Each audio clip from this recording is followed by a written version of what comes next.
Did any of the following actually happen as described in these scary stories? Dogman. In the Bronx in the 1970s. Dear Scary Stories NYC. I've been thinking lately about an incident that happened in the Bronx when I was young back in the 1970s. It was a sighting of either a dogman or a werewolf by me and some of my friends from that era. We saw the creature in the scrub area between some houses, and as soon as it noticed us there, it adopted an aggressive pose, which was all it took to send us running. Let me start the story at the beginning. I had made friends at school with a kid who it turns out was the son of an old school friend of my mother's. I soon became friends with his entire family, and every other month, our families would take turns going to visit each other's house for a weekend day. We only lived about 20 minutes away, but back then that seemed far away to us. Since they had 4 boys and no girls in their family, they got all the best boy toys and boy magazines and boy stuff that my parents seemed less interested in spending their money on. Maybe if I had 3 brothers all asking for the same stuff, I'd have had more success. I don't know. One month, I had wanted to go over there to my friend's house more than usual to see the projector Viewmaster they told me they had. I had for some reason imagined that it would project a 3D image, and the idea of that had fascinated me for weeks before our visit. When I finally got there and they stuck a reel into the machine, it projected it flat on the wall like the tiny little slide that it was. I was more than disappointed. It would only project one side or the other, not both sides, so it was just an image you could try to get in focus on the wall. One of the great disappointments of my youth. This family had 4 boys, all just a little older or a little younger than myself, so there were a lot of other things to look at. I remember discovering that one brother had collected the entire run of Marvel Comics, not brand Ek, and I flipped out. We all grabbed a pile of comic books and went out into the woods in between the houses to sit and read comics together. It was sort of the 1970's version of gathering together to stare at your cell phones, you know? We'd sit there next to each other as though we were together, and then we'd each read different comic books. While we were sitting there on the dirt under the trees reading our stash of comics, the single strangest thing that ever happened in my life occurred. This guy that looked as tall as Wilt Chamberlain popped out of the bushes and stopped right in front of us. Only this guy wasn't a guy. I mean, he wasn't a human guy. He had ears on top of his head, not on the sides. I thought at first he was wearing a mohair jumpsuit, but then I saw he was covered in animal fur, all the same color. I spent a few seconds staring at him all over, not understanding what I was seeing. Honestly, my first reaction was that this must be one of my friend's friends playing a trick on us in a hairy costume. The head of the figure began making a sound like a dog, a really angry dog. It was not exactly a growl, but there was a growl in it, and I went from confused to scared instantly. I remember standing up and seeing the man had a dog's or a wolf's head. It was snapping at us and snarling. This was not a mask. It was a real dog, except it stood up and had a torso like that of a hairy man. I turned and ran, leaving the pile of comic books right where they were. We were literally maybe 8 or 10 feet away from the backyard, so we just tore across it and went back inside, running to the windows facing out back to see if the dog-headed creature was going to follow us. My friend's mother interrupted what she called our game and sent us to wash up for dinner. We never told the grown-ups what we had seen. I'll never know if they would have disbelieved us or if they would have overreacted. It was the 70s, so they probably would have just ignored us. From then on, the discussion among us youngsters switched to which of the neighbors that was that we saw in werewolf form. My friends, the brothers, felt it was a werewolf, but the This creature was wearing no clothing. I thought that we were seeing a wild animal at the time, and I felt it strongly in my gut. Nobody had ever heard of Dogman back then, though, so my opinion was quickly discarded. Now, in adulthood, looking back on it, I actually am more inclined to think that it was a werewolf after all. I mean, where would a Dogman have been coming from or going to? It was a neighborhood of private homes, just block after block after block of homes with small to medium-sized backyards. The block my friend's house was on was one of the older blocks, so the houses were all different from each other, and there were little groves of trees separating the properties, but beyond that, there was really no nature anywhere around there. The parks over there back then were paved, so you could play basketball or handball in them. We do still have the botanical gardens in the Bronx, but that's probably over 25 or 30 blocks from where this story took place. If you look at an overhead satellite view of the Bronx over there, the only areas that look like parks from the air are actually the projects and the trees growing on either side of the number 5 train when it comes above ground in the Bronx. Of course, this story took place a long time ago, so maybe there were more natural areas around then than I remember now. I do remember that there was a farm with chickens that butted up against one of the number 5 train stops. You could watch the chickens from your seat if you were in the correct car. At one time before I was born, the entire borough was a farm, but by the 70s there were only a few left. My other option for insisting that it might have been a Dogman that we saw would be to assert that it might have traveled through the sewer system. In those days, we used to see rats running into and out of the sewer on our block, using the same water drains that the evil clown uses in that movie. Maybe the Dogman could have traveled that way as well. But no, I don't really believe anymore that we saw a Dogman. I think my friends were right in the first place and that we saw a werewolf. None of the scenarios I could think of to explain where the Dogman came from or where it went to make as much sense as the idea that it was one of the neighbors and that they were either suffering from lycanthropy, assuming that's a real thing, or else that they had managed to shape-shift using some kind of technology or science or magic that I am unaware of. I mean, it makes more sense to me that what we saw lived in a house than in a forest. It could have just left its home, or it could have been on its way back to its home. But I bet you anything that was a werewolf, and I bet you anything that it lived on that very block. Of course, it's too late to ever find out for certain. They moved to an apartment building in New Rochelle before I lost touch with that family, all the way back in the 20th century. I doubt they even remember my name, let alone any of the names of their neighbors from back then. Even if they did, I'd imagine that the alleged werewolf in question would have moved on or died in all the years since then. So, I'm afraid I'm going to have to mark this story as left wide open. We have insufficient evidence to convict any suspects at all. In the case of Dogman in the Bronx in the 1970s. Don't go anywhere. We'll be right back with another Dogman story. But first, I'd like to thank today's executive producer, Christina Gonzalez. Everybody hollas for Christina Gonzalez, #1 in the arena. That's our EP named Christina.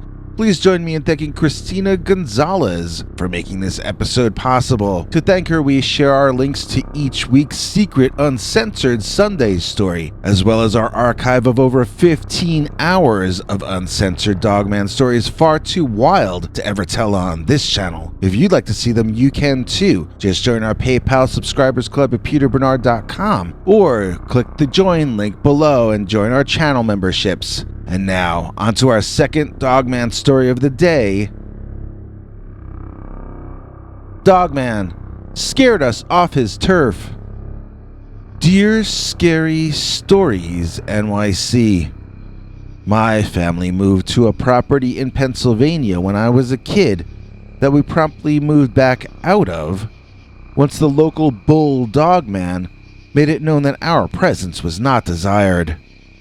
This is a fairly rural part of Pennsylvania I'm talking about, but it's not really all that far outside of Philadelphia. In fact, my father used to work days in Philly when we moved to the house in question. We were literally still moving in when we moved the heck out. We were there for maybe 3 or 5 days maximum. I remember the first day was the main day of moving, when we had hired a truck and 2 men to help us. We were planning on sorting through stuff in the attic in our old house for another few days and moving that in over the course of the next week. It didn't really turn out that way though, because of what happened after the moving men left us alone to have some sandwiches for dinner and then get serious about unpacking. Right in the middle of the meal, my mother screamed out of nowhere. I had to turn around to see what the problem was. There was a face in the window that was nearly indescribable. I'm obviously going to have to give it a try, but you should pity me, because this was unlike anything else I've ever seen, or have seen again since we moved out. It was like a dog in many ways. It was like a naked werewolf in others. The head had dark, leathery skin that looked like the skin on the nose of a dog. Do you know when a dog has a black tip of a nose and the skin is leathery? Well, this dog, man, his entire face was like that. It either had very fine hair or no hair at all on the front and on the snout, which was long, but not anteater long. Compared to most dogs' snouts, I would say this one was medium to slightly short. Compared to the old Lon Chaney Jr. werewolf snout from the movies, though, this creature had a long one. There was hair around the edges of the face, and the ears were covered in hair like a dog's would be. They were pointed ears up on top of its head, longer than a wolf's ears, but shorter than a rabbit's. I remember its entire body being covered in dark fur, but my mother remembers it being thin on the chest and belly. I have no memory of that, but in either case, both the skin and the fur were a very deep, dark ebony color. If he had patches of fur missing, I might not have been able to see it due to the overall darkness of the animal, or animal man. The exceptions to that rule, though, would be the teeth and the eyes, both of which were so pale that they seemed to glow.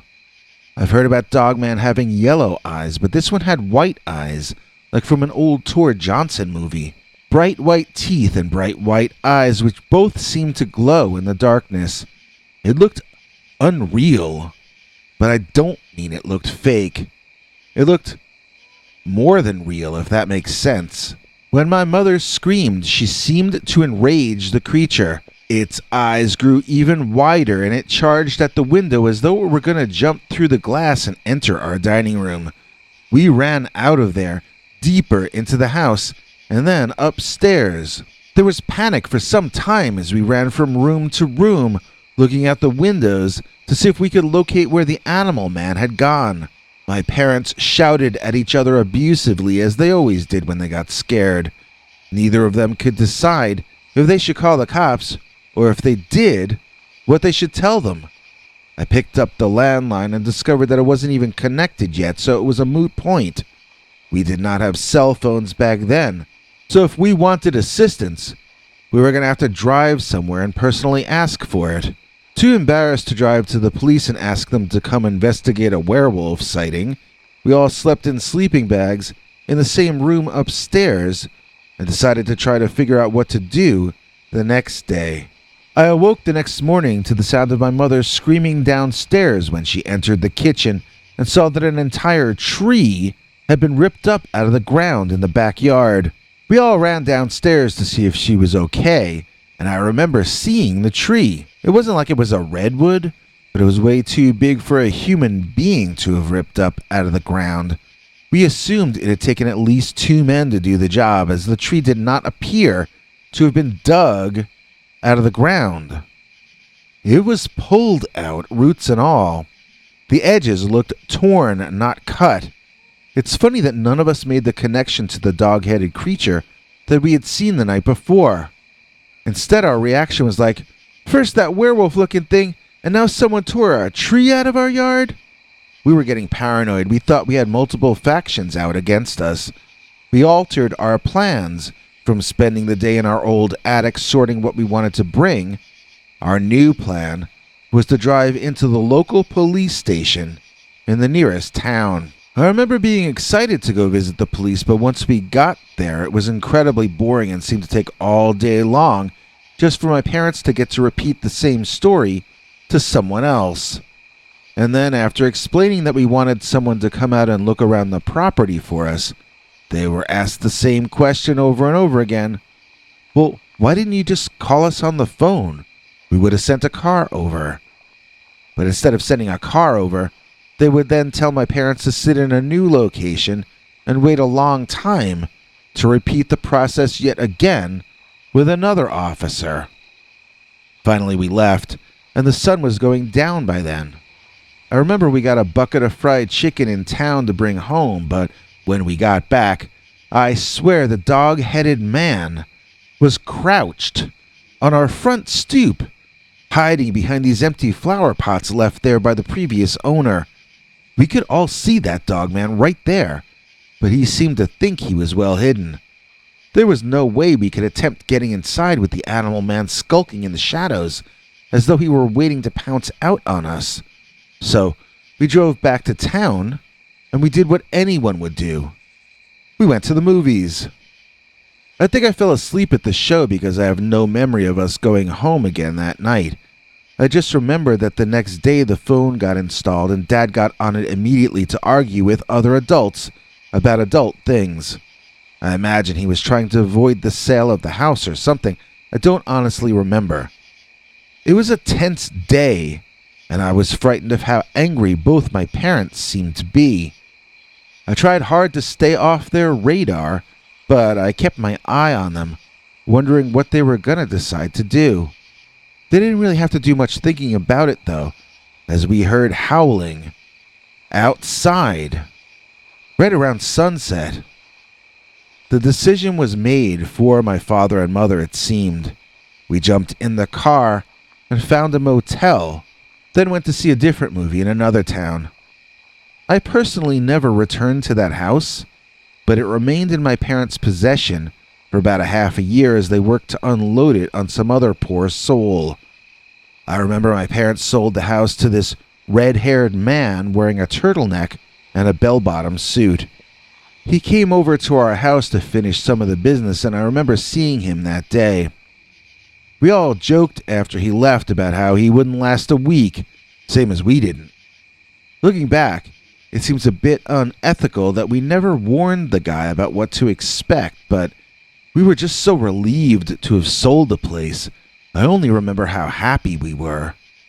So, last year when the lockdown started, I got bored one day and I took an afternoon drive out to that old part of Pennsylvania that my family had inhabited for 2 or 3 days back in the 1970s.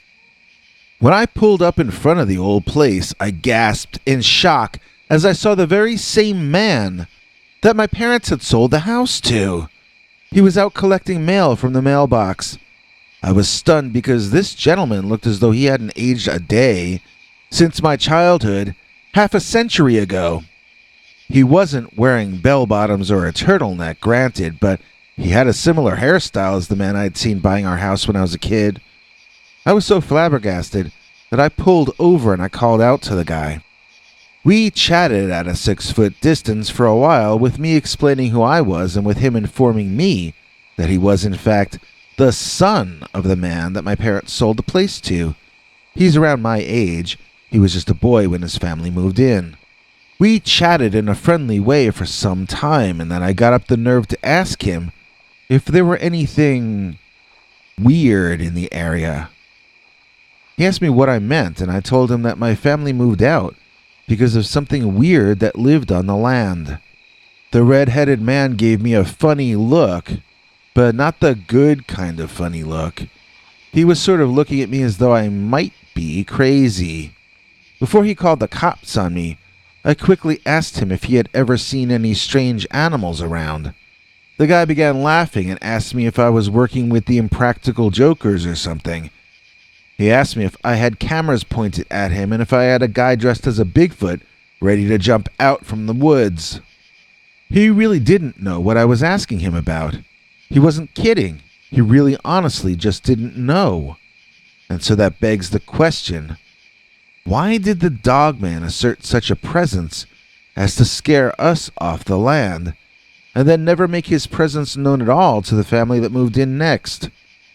Was there some part of the story that this red-headed guy wasn't telling me? Was there some part that maybe he was never told?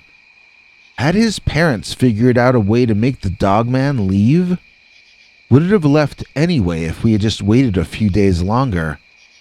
These are questions I can never answer because Dogman scared us off his turf. Thanks for watching till the end. If you liked what you saw, please consider clicking like on the video or sharing it. You can become a channel member by clicking the join link below. Then you can check our community page to find the links to 10 hours or more of secret, uncensored Dogman stories too wild to be told on this channel. Your other option is to join our paid subscribers club at peterbernard.com. That's Peter's homemade club, where he will personally email you the links as well as occasional secret club messages. You may also be included as an executive producer in a future episode. If you have a scary experience you want to tell us about, you can email us at scarystoriesnyc@gmail.com or else call our Scary Stories voicemail hotline at 804-LESS-SCARY. The machine cuts off every few minutes, so if you have a long story, please keep calling back and we'll piece it together later on. Good night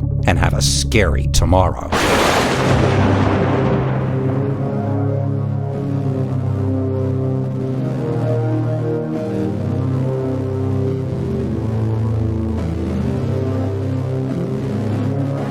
Come back for more scary stories.